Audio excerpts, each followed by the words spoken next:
Assalamualaikum warahmatullahi wabarakatuh. Perkenalkan, nama saya Novita Evianti dengan NIM 20230201. Saya merupakan mahasiswa dari kampus Sekolah Tinggi Ilmu Manajemen Lasaran Jaya Makassar. Tujuan saya melakukan video ini guna memenuhi salah satu syarat nilai akhir dari mata kuliah kepemimpinan oleh dosen pengampu Ibu Dr. Andi Tendrisose, SNSE MSI. Yang pertama adalah materi kepemimpinan, yang dimana materi ini membahas tentang pengertian kepemimpinan. Kepemimpinan adalah kemampuan dan proses mempengaruhi orang lain secara sukarela untuk melakukan sebuah tindakan atau perilaku demi mencapai tujuan bersama, seringkali dalam konteks organisasi ataupun kelompok.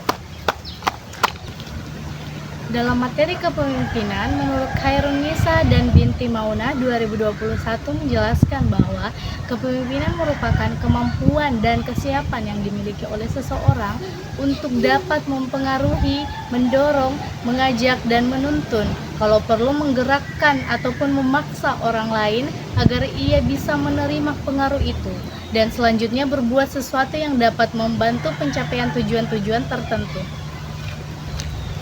Yang kedua, kita bahas mengenai kepemimpinan situasional, yang dimana di sini kita akan mengupas tuntas terlebih dahulu menurut definisi kepemimpinan situasional. Kepemimpinan situasional adalah gaya kepemimpinan seseorang pemimpin akan berbeda-beda tergantung dari tingkat kesiapan para pengikutnya. Pemahaman fundamental dari teori kepemimpinan situasional adalah tentang tidak adanya kepemimpinan yang terbaik, melainkan kepemimpinan yang efektif adalah bergantung pada relevansi pemimpin yang sukses selalu. Efektivitas kepemimpinan bukan hanya soal pengaruh terhadap individu dan kelompok, tapi tergantung pula terhadap tugas, pekerjaan, atau fungsi yang dibutuhkan secara keseluruhan. Jadi, pendekatan kepemimpinan situasional fokus pada fenomena kepemimpinan di dalam suatu situasi ataupun proyek yang unik. Yang kedua, kita membahas tentang tipe kepemimpinan. Menurut Mariana 2013, merupakan suatu pola perilaku seseorang pemimpin yang khas pada saat mempengaruhi anak buahnya. Apa yang dipilih oleh pemimpin untuk dikerjakan, cara pemimpin bertindak dalam mempengaruhi anggota kelompok, dan membentuk gaya kepemimpinannya secara teoritis. Telah banyak dikenal gaya kepemimpinan, namun gaya mana yang terbaik tidak mudah untuk ditentukan. Menurut Saifuddin dan Santoso 2018, ia menuliskan 5 tipologi kepemimpinan, yaitu yang pertama tipe oraktik, yang dimana tipe ini adalah seseorang yang sangat egois, egonya yang sangat besar menumbuhkan dan membangun persepsinya bahwa tujuan organisasi identik dengan tujuan pribadinya. Yang kedua tipe paternalistik, yaitu pemimpin yang bersifat kebapakan dan dapat dijadikan sebagai tempat bertanya untuk memperoleh petunjuk. Ketiga, tipe karismatik, yaitu seseorang yang dapat dikagumi oleh banyak pengikut meskipun para pengikutnya tersebut tidak selalu dapat menjelaskan secara konkret bagaimana tipe tersebut dikagumi. Yang keempat, tipe laissez-faire, yaitu seseorang pemimpin yang melihat peranannya sebagai polisi lalu lintas dan cenderung memilih peranan yang pasif serta membiarkan anggota berjalan menurut temponya sendiri. Yang kelima, tipe demokratik, yaitu pemimpin yang memandang peranannya selaku koordinator dan interaktor dan berbagai unsur dan komponen organisasi sehingga bergerak sebagai suatu totalitas. Yang ketiga yaitu gaya-gaya kepemimpinan situasional.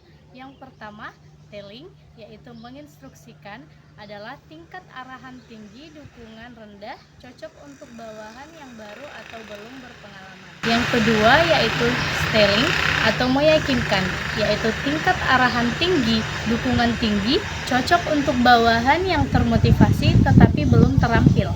Yang ketiga yaitu participation, yaitu berpartisipasi, tingkat arahan rendah, dukungan tinggi, cocok untuk bawahan terampil namun kurang percaya diri. Dan yang keempat, delegating ataupun mendelegasikan, yaitu tingkat arahan rendah, dukungan rendah, cocok untuk bawahan yang matang, berpengalaman, dan mandiri.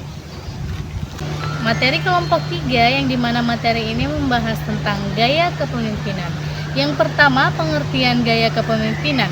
Gaya kepemimpinan merupakan perilaku pemimpin terhadap pengikutnya atau cara yang digunakan pemimpin dalam mempengaruhi para pengikutnya. Adapun menurut Herugito 2005, gaya kepemimpinan dalam suatu organisasi mempunyai peranan yang sangat penting yang menentukan keberhasilan pencapaian tujuan suatu organisasi. Gaya kepemimpinan adalah cara yang diambil seseorang dalam rangka mempraktikkan kepemimpinannya. Gaya kepemimpinan bukan suatu bakat sehingga dapat dipelajari dan dipraktekkan, dan dalam penerapannya harus disesuaikan dengan situasi yang dihadapi. Selanjutnya, adapun faktor yang mempengaruhi gaya kepemimpinan, yang dimana faktornya berupa yang pertama faktor holistik atau humanisme. Faktor holistik atau humanisme adalah faktor yang memandang bahwa perilaku itu bertujuan, yang berarti aspek-aspek instruktif, yang dimana aspek-aspek instruktif berupa satu niat, dua motif, dan yang ketiga tekad. Dalam diri individu merupakan faktor penentuan untuk melahirkan suatu perilaku, meskipun tanpa ada stimulus yang datang dari lingkungan. Yang kedua yaitu motivasi individu. Menurut Prince dan Sehung dalam Sukaji dan Singgi Sahim 2001, motivasi adalah kondisi psikologis yang menimbulkan, mengarahkan, dan mempertahankan tingkah laku tertentu. Menurut Suswanto 2001 mengatakan bahwa faktor yang mempengaruhi kepemimpinan adalah sebagai berikut. Yang pertama, faktor genetis adalah faktor yang menampilkan pandangan bahwa seseorang menjadi pemimpin karena latar belakang keturunannya. Yang kedua, faktor sosial, yang dimana faktor ini pada hakikatnya semua orang sama dan bisa menjadi pemimpin. Setiap orang memiliki kemungkinan untuk menjadi seorang pemimpin dan struktur akan lingkungan. Yang ketiga yaitu faktor bakat, yang dimana faktor yang berpandangan bahwa seseorang hanya akan berhasil menjadi seorang pemimpin yang baik apabila orang itu memang dari kecil sudah membawa bakat kepemimpinannya. Yang keempat, kita masuk ke dalam materi kepemimpinan transformasional dan kepemimpinan transaksional. Yang pertama, kita masuk ke pengertian kepemimpinan transformasional. Kepemimpinan transformasional adalah gaya pemimpin modern yang berfokus pada inspiratif, motivasi, dan pengembangan potensi maksimal pengikut untuk membawa perubahan positif dan signifikan dalam organisasi, bukan sekedar memberi instruksi. Pemimpin tipe ini menciptakan visi yang jelas, mendorong inovasi, kreativitas, dan perubahan pribadi, membuat pengikut merasa bangga, loyal, dan termotivasi untuk melampaui harapan demi tujuan bersama. Yang kedua, adapun komponen penting dalam kepemimpinan transformasional, yang dimana yang pertama yaitu satu, pengaruh ideal, yang dimana pengaruh ideal adalah pemimpin menjadi panutan, membangun kepercayaan, kekaguman, dan kesetiaan dan rasa hormat dari pengikutnya. Yang kedua, motivasi inspiratif, yang dimana menginspirasi dan memotivasi melalui visi yang menarik dan tujuan yang menantang. Komponen yang ketiga yaitu stimulasi intelektual, yang dimana mendorong pengikut untuk berpikir kritis, inovatif, dan mencari solusi kreativitas terhadap masalah. Dan yang keempat, pertimbangan individual, yang dimana memberikan perhatian dan dukungan personal kepada setiap anggota tim untuk mengembangkan diri dan profesional. Adapun tiga karakteristik kepemimpinan transformasional. Yang pertama, inspiratif dan visioner. Yang kedua, fokus pada pengembangan manusia. Yang ketiga, empati dan perhatian individu. Adapun pengertian dari kepemimpinan transaksional, yang dimana kepemimpinan transaksional adalah fokus pada hubungan pertukaran antara pemimpin dan bawahan, menggunakan penghargaan dan hukuman, menekankan pencapaian target dan efisiensi. Adapun perbandingan antara gaya kepemimpinan transaksional dan gaya kepemimpinan transformasional, yakni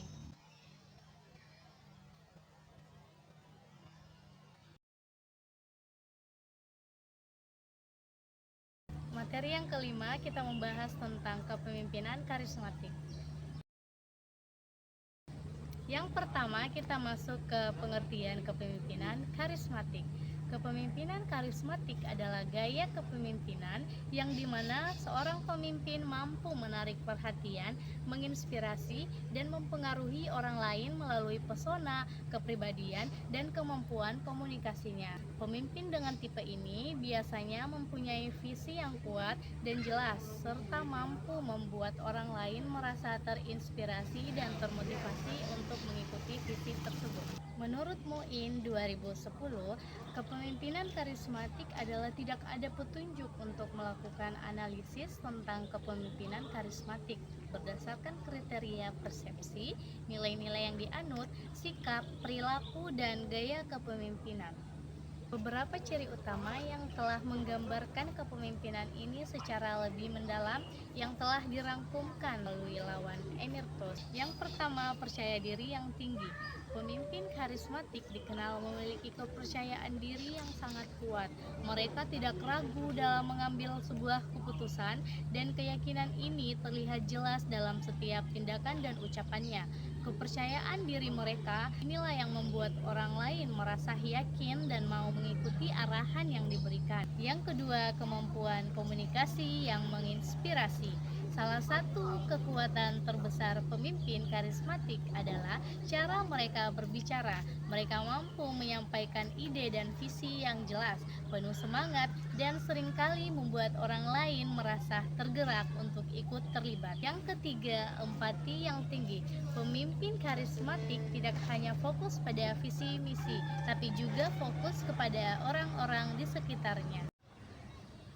Yang keempat, visi yang jelas dan menarik. Pemimpin karismatik selalu memiliki visi yang jelas dan menarik.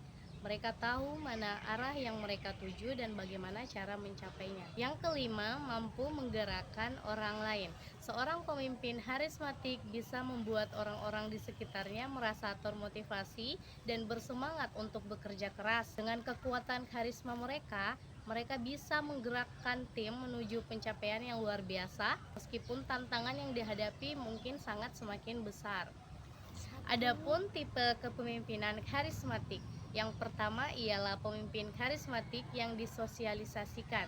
Pemimpin ini fokus pada kesejahteraan dan kepentingan kolektif. Mereka mendahulukan kepentingan tim dan mendorong kerjasama yang kuat. Yang kedua, pemimpin karismatik yang dipersonalisasi. Pemimpin ini cenderung lebih fokus pada kepentingan pribadi. Mereka menggunakan kepribadian, kecerdasan, dan daya tarik untuk mencapai tujuan pribadi, dan mereka dapat memanipulasi kebutuhan orang lain untuk mencapai target ini. Dan yang ketiga, pemimpin neokarismatik. Pemimpin neokarismatik merupakan pengembangan diri dari teori kepemimpinan karismatik klasik, di mana pemimpin tidak hanya bergantung pada pesona pribadi, tetapi juga membangun hubungan yang kuat, motivasi pengikut, dan menciptakan makna dalam pekerjaan mereka. Selanjutnya kita masuk ke pengertian kepemimpinan visioner.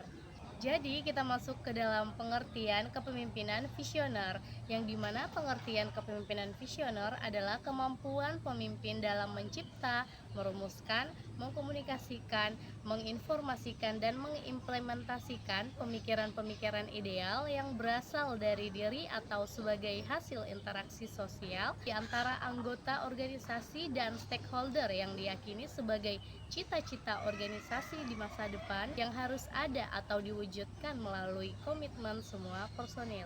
Yang kedua, kita masuk ke peran kepemimpinan visioner, yang dimana menurut Bart Nanos mengungkapkan ada 4 peran yang harus dimainkan oleh pemimpin visioner dan melakukan kepemimpinan, yaitu yang pertama, peran penentu arah. Peran ini merupakan peran di mana seorang pemimpin menyajikan satu visi, meyakinkan gambaran atau target untuk suatu organisasi guna diraih pada masa depan. Yang kedua yaitu agen perubahan atau agent of change, yang dimana agen perubahan merupakan peran penting kedua dari seorang pemimpin visioner.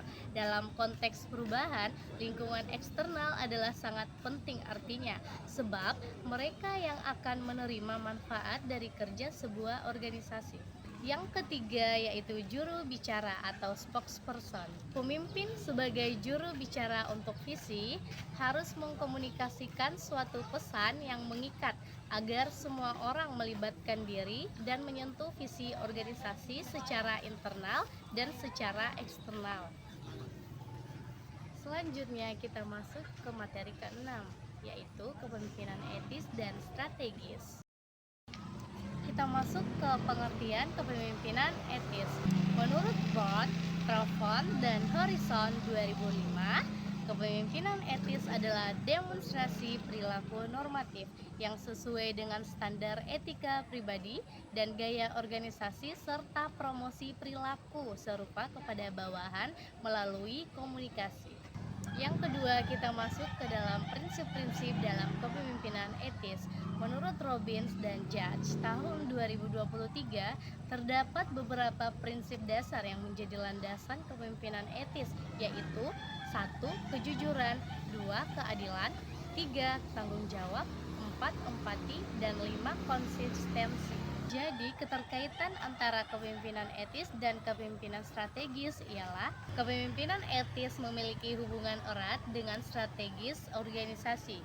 Hale dan Jones 2020 menjelaskan bahwa strategi tanpa etika dapat menimbulkan resiko reputasi dan konflik internal, sedangkan etika tanpa strategis bisa menghambat inovasi. Adapun pentingnya etika dalam strategi manajemen, yaitu etika merupakan fondasi utama bagi keberhasilan strategis organisasi. Menurut Duff tahun 2023, penerapan strategis tanpa mempertimbangkan nilai moral dapat menimbulkan krisis organisasi seperti korupsi, manipulasi, dan ketidakpercayaan publik. Selanjutnya kita masuk ke materi ke-7, yang dimana materi ini membahas kepemimpinan dalam organisasi. Pengertian kepemimpinan dalam organisasi adalah proses mempengaruhi atau memberi contoh oleh pemimpin kepada pengikutnya dalam upaya mencapai tujuan organisasi. Dalam hubungan ini, seorang pemimpin diharapkan sebagai bagian dari perannya memberikan pengajaran atau instruksi. Pemimpin harus mempunyai jiwa yang tegas dan adil, cepat dalam memutuskan kepastian yang sudah diambilnya, dan berdasarkan jiwa seseorang pemimpin itu sendiri, dia mampu membangun organisasi yang lebih baik dan berjalan harmonis. Adapun teori-teori kepemimpinan dalam organisasi, yang pertama teori genetis. Pemimpin itu tidak dibuat, akan tetapi lahir jadi pemimpin oleh bakat-bakat alami yang luar biasa sejak lahirnya. Kedua, teori sosial. Jika teori genetis mengatakan bahwa leader are born and not made, maka penganut sosial mengatakan sebaliknya, yaitu leader are made and not born. Penganut teori ini berpendapat bahwa setiap orang akan dapat menjadi pemimpin apabila diberikan pendidikan dan kesempatan untuk itu. Yang ketiga yaitu teori ekologis atau bakat sintetis, yang dimana teori ini merupakan penyempurnaan dari kedua teori genetis dan teori sosial. Penganut-penganut teori ini berpendapat bahwa seseorang hanya dapat menjadi pemimpin yang baik apabila pada waktu lahirnya ia memiliki bakat-bakat kepemimpinan. Gaya kepemimpinan di era globalisasi. Era globalisasi dan digitalisasi yang ditandai dengan perubahan cepat, organisasi membutuhkan pemimpin yang fleksibel dan adaptif. Tantangan seperti disrupsi, teknologi, kepastian ekonomi, serta meningkatnya kompleksitas sosial menuntut gaya kepemimpinan yang tidak hanya efisien tetapi juga inspiratif. Yang kedelapan, kita masuk ke dalam kepemimpinan gender. Yang pertama, pengertian kepemimpinan gender. Kepemimpinan gender adalah cara seseorang memimpin yang dipengaruhi oleh nilai, norma, dan peran sosial berdasarkan jenis kelamin. Menurut Robbins dan Coulter 2018, kepemimpinan merupakan kemampuan untuk mempengaruhi orang lain agar mencapai tujuan bersama. Dan adapun menurut Agile 1987 menegaskan bahwa perempuan cenderung memiliki gaya kepemimpinan partisipas dan empatik, sedangkan laki-laki lebih direktif dan kompetitif. Adapun perbandingan gaya kepemimpinan gender yakni kepemimpinan gender di dunia modern, yang dimana perempuan terbukti efektif dalam organisasi yang menekankan kerja tim dan komunikasi terbuka. Menurut Yukel 2013, menekankan bahwa pentingnya empati dan adaptasi yang sering dimiliki pemimpin perempuan. Adapun tantangan yang dimiliki kepemimpinan perempuan, yang dimana kepemimpinan perempuan masih sering menghadapi bias sosial, kesulitan karir, dan stereotip bahwa mereka kurang tegas. Menurut UNDP 2023 mencatat bahwa hanya 12% posisi eksekutif di Indonesia diisi perempuan. Meskipun perempuan telah membuktikan kemampuan memimpin dengan baik, mereka masih menghadapi berbagai tantangan sosial dan struktur dalam dunia kerja. Adapun dampak dari kepemimpinan perempuan, yang pertama, meningkatkan moral kerja, yang kedua, memperkuat inovasi dan transparansi, yang ketiga, mendorong keadilan sosial dan keberagaman organisasi. Materi yang ke-9 yaitu kepemimpinan visioner dan inovatif. Yang pertama kita masuk ke pengertian kepemimpinan visioner, yang dimana pengertian dari kepemimpinan visioner adalah gaya kepemimpinan yang menempatkan perumusan, artikulasi, dan implementasi visi misi masa depan sebagai inti dari peran pemimpin. Menurut Georgie dan Sims tahun 2007 dalam True North, menekankan bahwa kepemimpinan visioner dimulai dengan kemampuan pemimpin untuk membentuk visi pribadi yang kemudian dapat diartikulasikan menjadi visi organisasi. Karakteristik ini meliputi 1. Berpikir strategis dan jangka panjang. 2. Komunikasi efektif dan inspiratif. Ketiga, empati dan kecerdasan emosional. 4. Mendorong kolaborasi dan pemberdayaan. Yang kelima, adaptabilisasi dan fleksibilitas. Selanjutnya, adapun peran kepemimpinan visioner dalam organisasi. Kepemimpinan visioner memegang peranan sentral dan tak tergantikan dalam menentukan arah, membentuk budaya, dan memastikan keberlanjutan organisasi, terutama di tengah gejolak perubahan yang adapun strategis yang lebih tinggi, yaitu sebagai arsitek masa depan organisasi. Yang pertama, memberikan arah dan tujuan yang jelas. Yang kedua, menginspirasi dan memotivasi karyawan. Yang ketiga, membentuk budaya organisasi yang adaptif dan progresif. Materi yang ke-10 adalah kepemimpinan global dan kepemimpinan lintas budaya. Yang pertama, kita masuk ke pengertian kepemimpinan global. Kepemimpinan global merupakan kemampuan seseorang pemimpin untuk mempengaruhi, mengarahkan, dan mengelola individu maupun kelompok yang berasal dari negara, budaya, dan latar belakang yang berbeda. Kepemimpinan global juga dipahami sebagai proses kepemimpinan yang memperhatikan konteks geopolitik, ekonomi internasional, perkembangan teknologi, serta perubahan global lainnya. Dalam dunia kerja modern, kepemimpinan global sangat penting, terutama bagi perusahaan multinasional, organisasi internasional, hingga instansi pendidikan memiliki kolaborasi global. Beberapa karakteristik penting yang perlu dimiliki pemimpin global antara lain, yang pertama, kompetensi komunikasi lintas budaya. Pemimpin global harus mampu berkomunikasi secara efektif dengan individu yang memiliki latar budaya, bahasa, nilai, dan gaya komunikasi berbeda. Yang kedua, kecerdasan budaya, yang dimana kecerdasan budaya adalah kemampuan untuk memahami, menilai, dan menyesuaikan diri dengan budaya lain.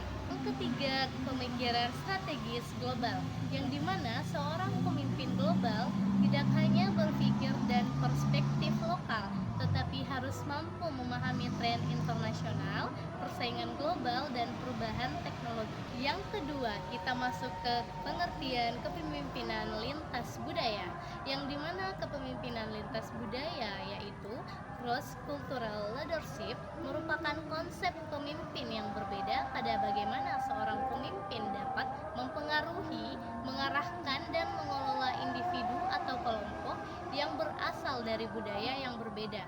Dalam era globalisasi, organisasi tidak lagi bersifat homogen. Banyak perusahaan merekrut karyawan dari berbagai negara, membuka cabang internasional, serta menjalin kerjasama global.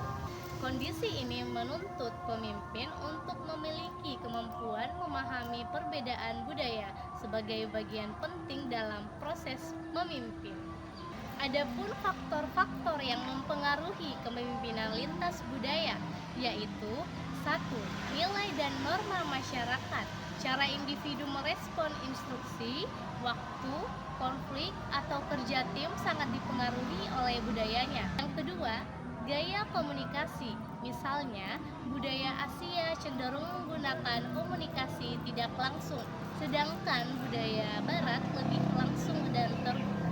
Yang ketiga, persepsi terhadap otoritas. Budaya dengan jarak kekuasaan tinggi seperti Indonesia biasanya menempatkan pemimpin sebagai tokoh yang harus dihormati, sedangkan budaya dengan jarak kekuasaan rendah menekankan kesetaraan. Yang keempat, orientasi terhadap kerja dan waktu.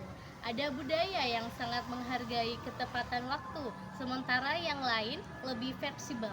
Yang kelima, harapan terhadap gaya kepemimpinan.